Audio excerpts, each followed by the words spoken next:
اور آپ نے فرمایا کہ اللہ کی طرف سے ایک منادی ندا کرتا ہے، اے رجب میں روزہ رکھنے والو، اللہ کی پناہ میں جنت میں داخل ہو جاؤ۔ اور ہاں فرمایا کہ قیامت ہوگی تو پکار مچے گی، رجب کے ماننے والے کہاں ہیں؟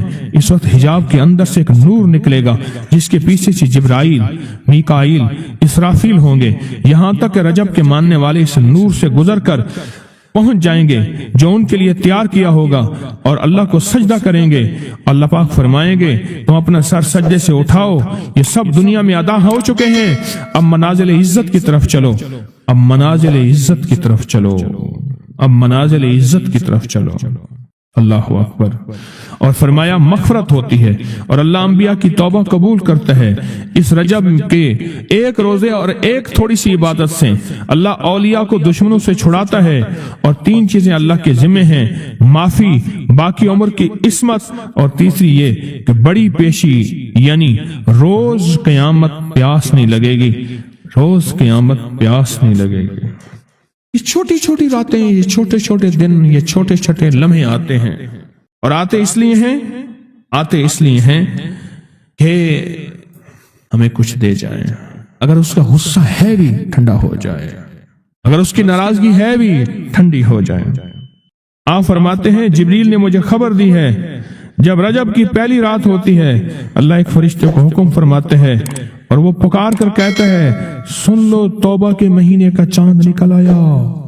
اس مہینے کا اللہ جبریل آواز دیتا ہے سن لو توبہ کے مہینے کا چاند نکل آیا، آ جاؤ اپنے لیے توبہ، امت کے لیے توبہ، اپنی نسلوں کے لیے توبہ، اپنی پچھلی نسلوں کے لیے توبہ، اپنے لیے، اپنے لمحوں، اپنی راتوں کے لیے توبہ، اپنے دن کے لیے ندامت اور توبہ۔ سن لو لوگو، جبریل کیا کہتے ہیں اور پکارتے ہیں کہ توبہ کے مہینے کا چاند نکل آیا۔ بس اس کے لیے بشارت ہے جو اس رجب کے مہینے میں استغفار کرتا ہے، اس کے لیے بشارت ہے جو رجب کے مہینے میں استغفار کرتا ہے۔ غصے کو ٹھنڈا کرنے والی یہ سعادتیں ہیں، اللہ کو ناراض کرنے سے دور کرنے والی یہ نعمتیں ہیں۔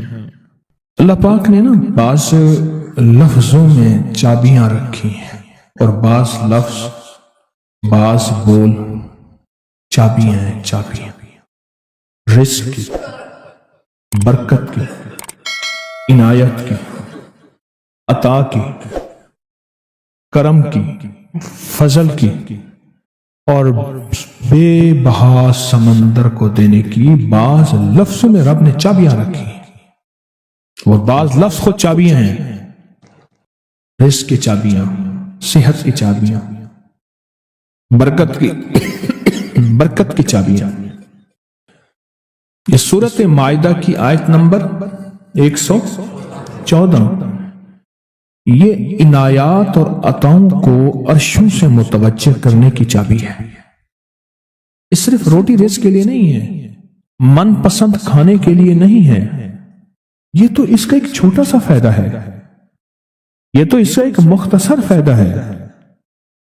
یہ بنیادی طور پہ اس کی رحمت، عنایت اور عطا کو متوجہ کرنے کے لیے ایک حیرت انگیز تحفہ ہے، حیرت انگیز تحفہ۔ اس کی عنایت، عطا اور برکت کو متوجہ کرنے کے لیے ایک حیرت انگیز تحفہ ہے۔ یہ رزق اور دولت کی چابی ہے، یہ برکت کی چابی ہے۔ بات بتاؤ، اللہم ربنا انزل علینا مائدۃ من السماء، دسترخوان بھیج آسمان سے۔ کیا خیال ہے؟ غریب کا، مالدار کا، وزیر کا، امیر کا، بادشاہ کا، سب کا دسترخوان ایک تو نہیں ہوتا، ہر بندہ اپنی حیثیت کے مطابق دسترخوان لگاتا ہے۔ ایک صاحب کہنے لگے کہ میرے لیے ایک عرب نے دسترخوان لگایا، ایک بیل پڑا ہوا تھا، بھنا ہوا، پورا بھنا ہوا بیل تھا، اس کا سر تھا، اس کے سر کو ذبح کیا تو خون بھی بہ رہا تھا دسترخوان پہ، سر کو ذبح کیا تو وہ خون بھی بہ رہا تھا دسترخوان، بیل بھنا بھی ہوا ہے اور خون بھی بہ رہا ہے، چھری پھیری۔ حیران ہوا یہ کیا؟ انہوں نے کہا وہ خون نہیں تھا، وہ جیلی تھی، وہ چاکلیٹ تھا، وہ اور کوئی نعمتیں تھیں۔ پھر اس بیل کو کھولا تو اس میں سے بکرے نکلے بھنے ہوئے، پھر بکروں کو کھولا تو اس میں مرغیاں نکلی ہوئی بھنی ہوئی، پھر مرغیوں کو کھولا تو اس میں انڈے نکلے اور میوے نکلے۔ بادشاہ کا دسترخوان ہے تو وہ اپنی حیثیت کے مطابق اس کا دسترخوان ہے، اپنی عظمت کے مطابق دسترخوان ہے۔ میرے اللہ کا دسترخوان انزل علینا مائدۃ من السماء، پر مولا دسترخوان دے ایسا جیسے عید ہو جائے۔ اب اس آیت کی تنہائیوں، اس آیت کی گہرائیوں اور اس آیت کے اندر کی شہ تک پہنچے۔ اللہ دسترخوان دے پر دے ایسا ایسے کہ جیسے عید کر دے۔ آپ اللہ سے مانگتے ہیں تو اللہ سے اللہ کے مطابق مانگے۔ میرے رب کی جتنی عظمت ہے، وقار ہے، شان و شوکت ہے، میرے رب کی جتنی طاقت قوت ہے، اس کے مطابق مانگے، اس کے مطابق مانگے۔ کیا خیال ہے؟ یہ آیت اصل میں دسترخوان کے لیے ہے، اور دسترخوان سے مراد یہ کھانا نہیں، دسترخوان سے مراد دونوں دسترخوان ہیں، رزق روحانی اور رزق جسمانی، دونوں دسترخوان جو میرے رب کے پسندیدہ دسترخوان ہے، رزق روحانی بھی اور رزق جسمانی بھی۔ ہم افطار کے وقت کھانا مانگتے ہیں اللہ سے، مال مانگتے ہیں، دولت مانگتے ہیں، کیوں اتنی تھوڑی چیز مانگتے ہیں؟ اللہ سے رزق روحانی کیوں نہیں مانگتے؟ اور جنہوں نے رزق روحانی مانگا تھا، ایک اللہ والے تھے، ان کے خلیفہ تھے، وہ فوت ہو گئے تو ان کے خط اٹھائے گئے، اپنے مرشد کو خط لکھتے تھے، اور مرشد کا مزاج تھا اسی خط پہ 2 لفظوں میں جواب لکھ کے بھیج دیتے تھے، 2 لفظوں میں جواب لکھ کے بھیج دیتے تھے اسی خط۔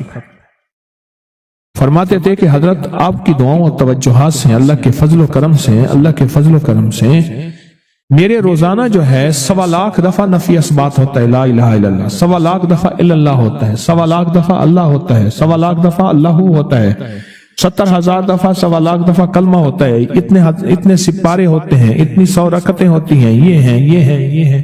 وہ اسکول کے ٹیچر بھی تھے، وہ 5 وقت نماز بھی پڑھاتے تھے، ان کے بہت سارے بچے بھی تھے، ان کی زندگی کا یہ نظام بھی تھا، پر انہوں نے یہ سارا کچھ لکھا اپنے مرشد کو، کہا کہ خط اٹھا کے دیکھیں، حیران ہو جاتے تھے، مجھے ایک بندہ نہیں، میرے پاس اب بھی کئی بندے ہیں کہ اتنے ارب درود پاک پڑھا، اتنے ارب، لاکھ نہیں، ہزار نہیں، کروڑ نہیں، اتنے ارب درود پاک پڑھا، اتنے ارب کلمہ پڑھا، اتنا ارب سورۃ اخلاص پڑھی اور فلاں پڑھا، ارب۔ مجھ سے غلطی ہوئی، ایک دفعہ ان کا خط آیا تو میں نے رسالہ اس وقت چھپ رہا تھا، میں نے کہا یہ خط بھی اس میں ڈال دو، چھاپ دو۔ کئی ٹیلی فون تو میں نے سنے، ایک فون مجھے یاد ہے اچھی طرح، کوئی 6-7-8 کی بات ہے، 2000، اس نے کہا میں ہوں اوان، اور آگے سے یہ ہٹا دوں تو بن جاؤں گا حیوان، لفظ ہٹا دوں تو میں یوں بن جاؤں گا۔ تمہیں پتہ ہے تم نے یہ کیا چھاپا ہے؟ شرک اور بدعت، جھوٹ چھاپتے ہو، دھوکہ دیتے ہو۔